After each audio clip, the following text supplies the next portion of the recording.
Does an image come to mind when I say the word millennial?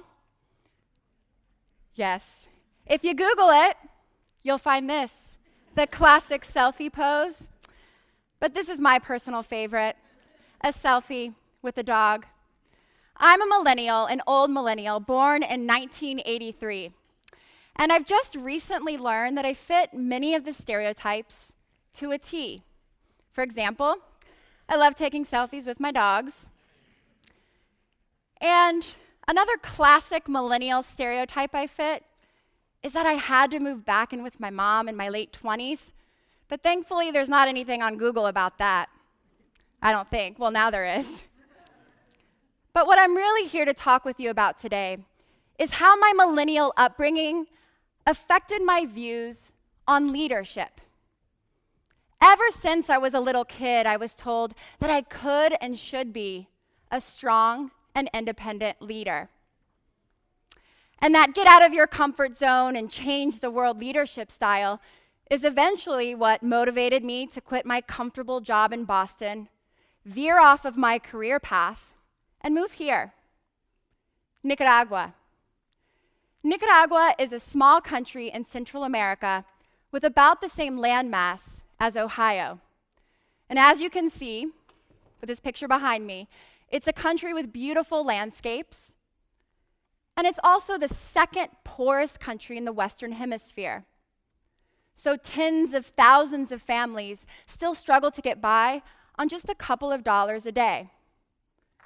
Now, I received a unique opportunity through a fellowship to move to Nicaragua to develop a program that would help keep more money in the pockets of some of the poorest families in the country, small, independent coffee farmers.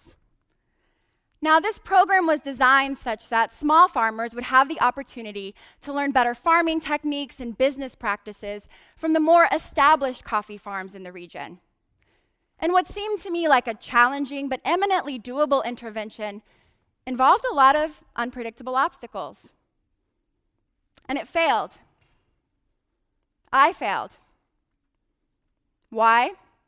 Well, one reason is that there wasn't a demand for what I was offering. I didn't have an understanding of the full reality these small farmers were facing. Why would a farmer struggling to put food on the table today invest his time, resources, and energy in a program that could show benefit in a few years? And in the best case scenario, if the program would have worked, farmers would have ended up with a relatively higher income, but by no means was it a ticket out of poverty. The reality of my failure, something my millennial outlook hadn't prepared me for, it left me feeling lost and aimless. I didn't know what move I would make next. But if it weren't for my crazy idea to move to Nicaragua, I would have never met Anna. She's the person that lifted me out of my emotional stupor. She's a forward-thinking leader, an astounding negotiator. She's a visionary. And at the time, Anna was 11 years old with a first grade education. I think Anna noticed me because I'm this giant redhead living on this 100-acre coffee farm, a farm where Anna had lived most of her life. She would wake up at 4 or 5 in the morning to gather water, firewood, and begin preparing tortillas for the day. And then her mom and aunts would go out to pick coffee, and Anna was responsible for staying back in the dormitory where her family lived to babysit her little brother. And the first thing that Anna ever said to me was, "Are you my teacher?" And I told her no. And then she came up to me again the following day and she asked, "So, would you like to be my teacher?" And I said no. And then she came up to me again at the end of the week, but this time, she recruited a clan of kids. Yep, clan of kids living on and around the farm, and she told all of them that I was their teacher. And I would like to say that I caved and said, yes, I'll be your teacher, because I was so enthusiastic about educating young, eager minds. But the truth is I caved and said yes because they just wouldn't take no for an answer. So I finally say yes. And then Anna starts doing what she does best.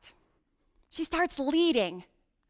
And we began to identify resources around this large farm that we could use for our school sessions.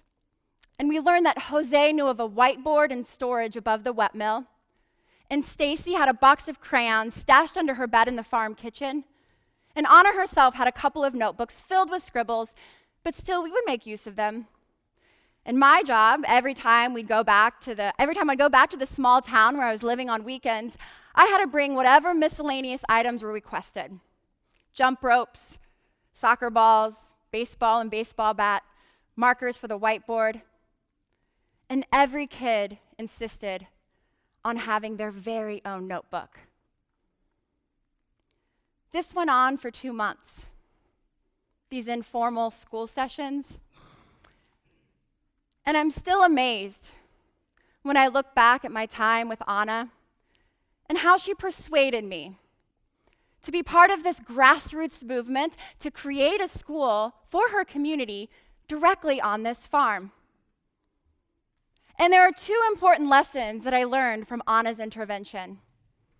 The first was that even though I had failed in my original attempt to support families within her community, that pivoting was possible.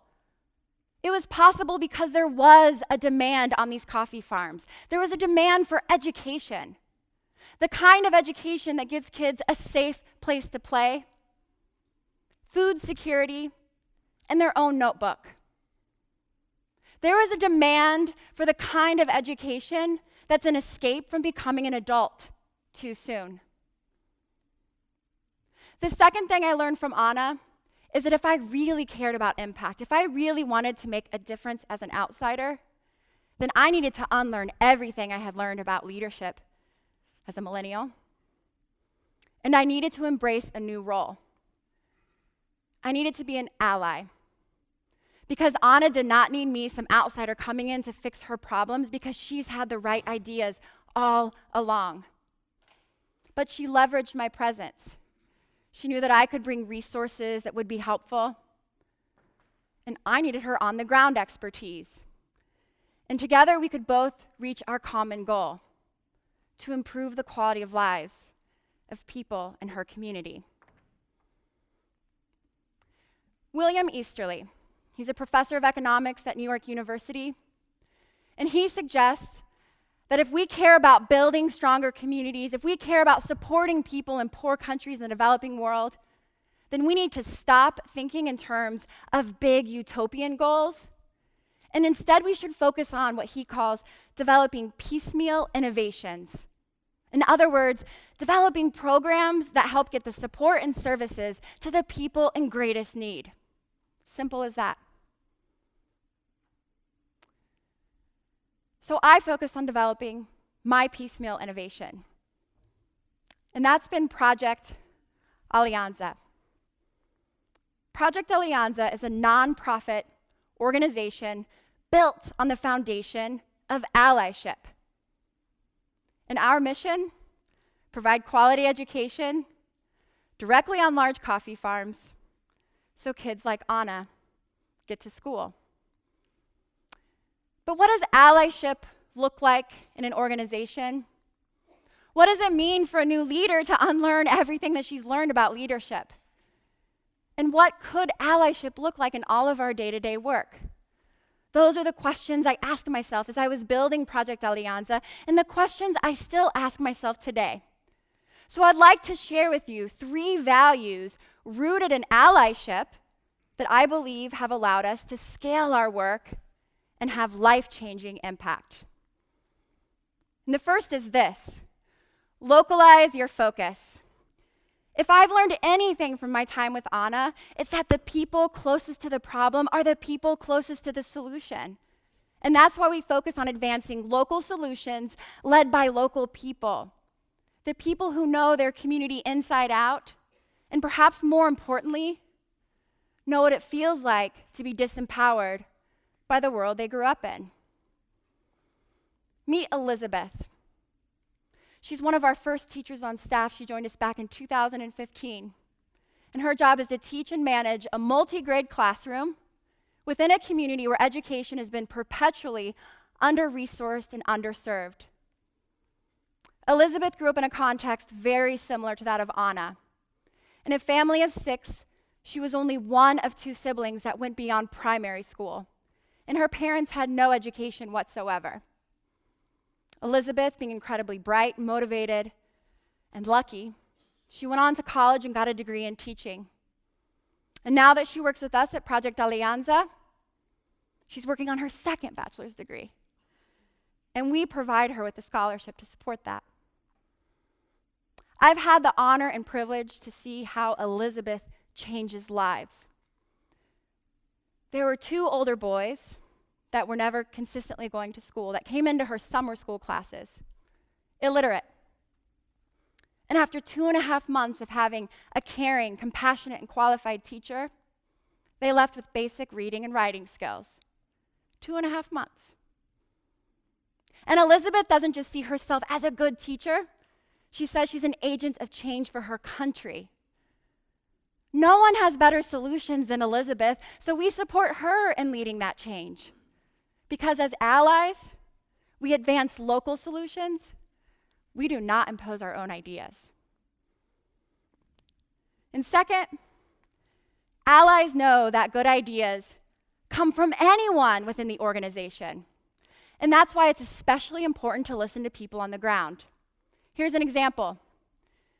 One of our teachers came to us and said, "We would really like to have computers in the classroom because we know in schools and urban settings that there are computers, so why can't we have them too?"